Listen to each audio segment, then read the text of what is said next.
Player in Indonesia wan gulu-gulu kontol Tulus Italuna United. Yuk tarik iklo polo Trokomas, Wongi, Tulus Cafe. Yang jelas, aku tahu aku tidak akan pernah memilikinya selamanya. Paham?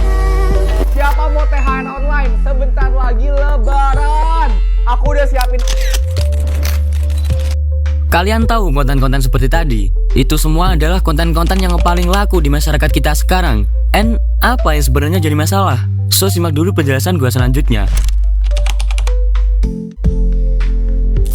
Di era sekarang, siapa sih yang gak pakai sosmed? Kita semua menggunakan sosial media dalam keseharian yang kita lakukan. Kalau kita hitung dari jumlah data, ada sekitar 5,53 miliar pengguna individu yang aktif di sosial media.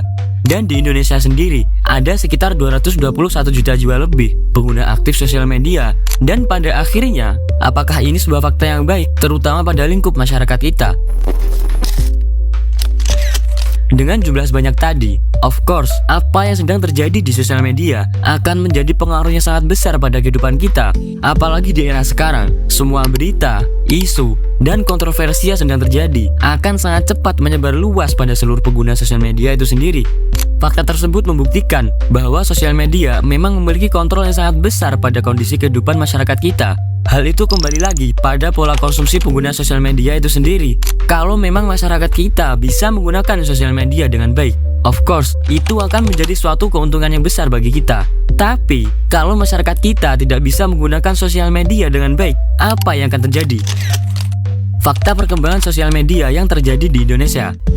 Perkembangan sosial media di Indonesia sendiri memang sudah sangat berkembang pesat, dari yang cuma untuk sarana komunikasi sampai menjadi bagian penting dari seluruh masyarakat kita. Ada yang menggunakan sosial media untuk sekedar mengisi waktu luang, ada yang untuk mencari pendapatan, dan sampai untuk menjalankan suatu bisnis. Hal ini membuktikan bahwa sosial media memang memberikan berbagai macam pengaruh pada penggunanya itu sendiri, dari pengaruh negatif sampai pengaruh positif. Kita lihat fakta yang terjadi di negara kita. Dari banyaknya seluruh pengguna tadi, ada beberapa orang yang memang benar-benar bisa menggunakan sosial media dengan baik. Gua gak bakal kasih tahu sekarang. Coba deh, lo pikir sendiri. Kalau lo emang benar-benar ngerti, gua yakin lo bakal tahu apa jawabannya. Atau enggak, lo dengerin dulu penjelasan gua abis ini. Lo bakal ngerti apa jawabannya dan sekalian penjelasan yang bisa lo pelajari. Pola konsumsi sosial media pada masyarakat Indonesia. Kita gak usah jauh-jauh dulu buat bahas orang lain. Sekarang, coba deh, lo lihat lagi pada diri lo. Selama ini, lo gunain sosial media buat apa aja? Nyari pacar, posting foto, atau cuma buat scroll konten-konten gak jelas? Kalau lo bener-bener kayak gitu, selamat, lo termasuk golongan mayoritas masyarakat Indonesia.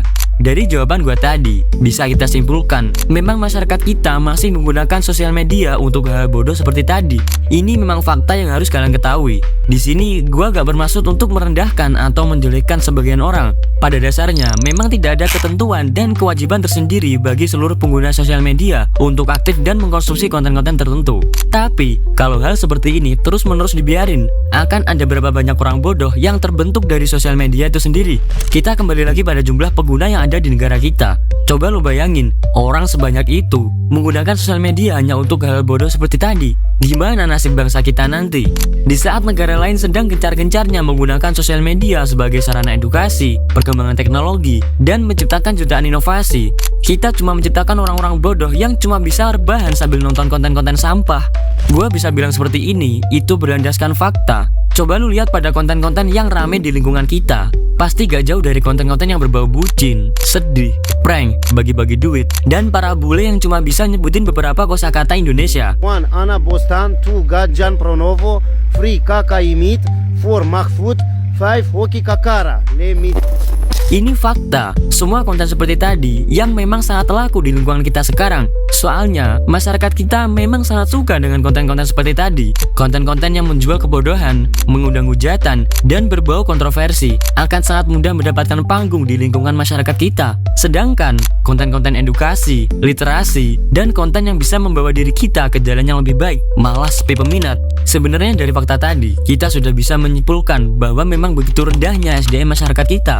Jangan sampai lo salin pemerintah dan para konten kreator edukasi yang masih belum bisa mengubah literasi masyarakat kita. Memang pada intinya, masyarakat kita masih belum minat mengkonsumsi konten-konten edukasi seperti itu. Dan ketika terjadi kebodohan publik yang mengundang kontroversi, lo semua baru bisa bilang, kok pada goblok banget sih? Kok pada gak mikir sih? Kok bisa sampai kayak gitu? Ya memang itu yang dihasilkan dari kebodohan struktural itu tadi. Kebodohan-kebodohan yang mereka lakukan itu juga hasil dari meniru para konten kreator bodoh yang mereka tonton. Jadi jangan kaget kalau lo ngelihat banyak sekali orang bodoh yang tersebar di lingkungan kita. Masyarakat kita masih belum siap dengan semua perkembangan sosial media. Dari penjelasan gua tadi, kita tidak bisa menyalahkan para konten kreator yang membagikan konten-konten bodoh seperti tadi. Mereka memang sadar bahwa konten-konten seperti itu yang bakal laku pada masyarakat kita. Harapan para semua konten kreator pastinya bisa mendapatkan engagement yang besar dari para audiens. Dan kalau fakta yang terjadi, para masyarakat kita lebih memilih konten-konten bodoh ketimbang konten edukasi. Ya mereka terpaksa harus membuat konten sesuai minat para penonton. Jadi, para konten kreator edukasi saat ini, sebenarnya mereka tidak mengejar pendapatan dan engagement besar itu tadi. Mereka hanya ingin menyadarkan semua pengguna sosial media untuk lebih baik dalam memilih konten yang mereka konsumsi. Pengetahuan dan literasi yang baik menjadi faktor terbesar pada masyarakat kita sekarang. Sosial media memiliki kontrol yang sangat luas dan tidak memberikan ketentuan khusus pada setiap penggunanya untuk mengkonsumsi konten-konten tertentu. Jadi, kalau bukan dari kesadaran setiap pengguna, siapa lagi yang bisa mengubah hal ini? Ini memang menjadi masalah yang cukup rumit. Kalau lo menanyakan apa yang bisa menghentikan hal ini, sebenarnya tidak ada solusi terbaik yang bisa menjadi pengaruh besar untuk menghentikan siklus kebodohan ini. Intinya, selagi masyarakat kita masih suka dengan konten-konten seperti tadi, ya konten-konten tersebut akan terus tercipta sangat banyak dan akan terus menghasilkan lebih banyak orang bodoh. Siklus tersebut akan terus berputar dan tidak akan memiliki ujung kalau kebodohan itu sendiri masih tetap mereka miliki. Dan kita tidak bisa menyalahkan salah satu sisi pengguna sosial media yang memiliki peran masing-masing dalam penyebaran kebodohan tersebut. Terus gimana solusinya? Kayaknya solusinya dikumpulin aja yang goblok-goblok tuh diledakin dar gitu. Habis itu dibikin lagi yang baru gitu. Karena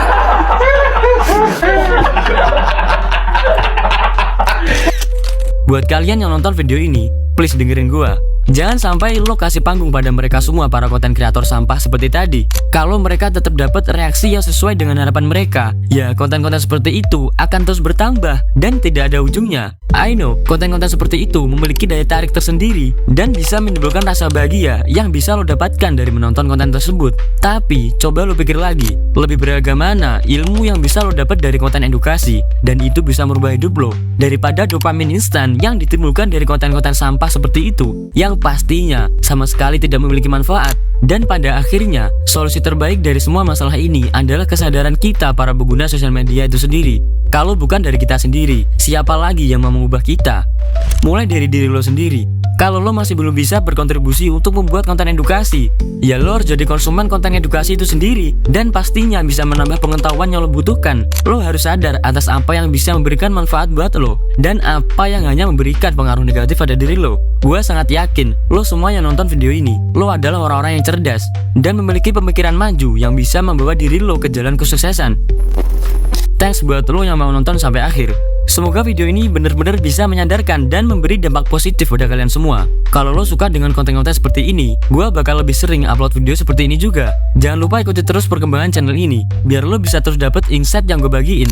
Jangan lupa klik tombol subscribe, like and share video ini, biar gue lebih semangat untuk mengupload video-video bermanfaat lainnya. Komen apapun tentang pembahasan tadi, kita bahas bareng di situ.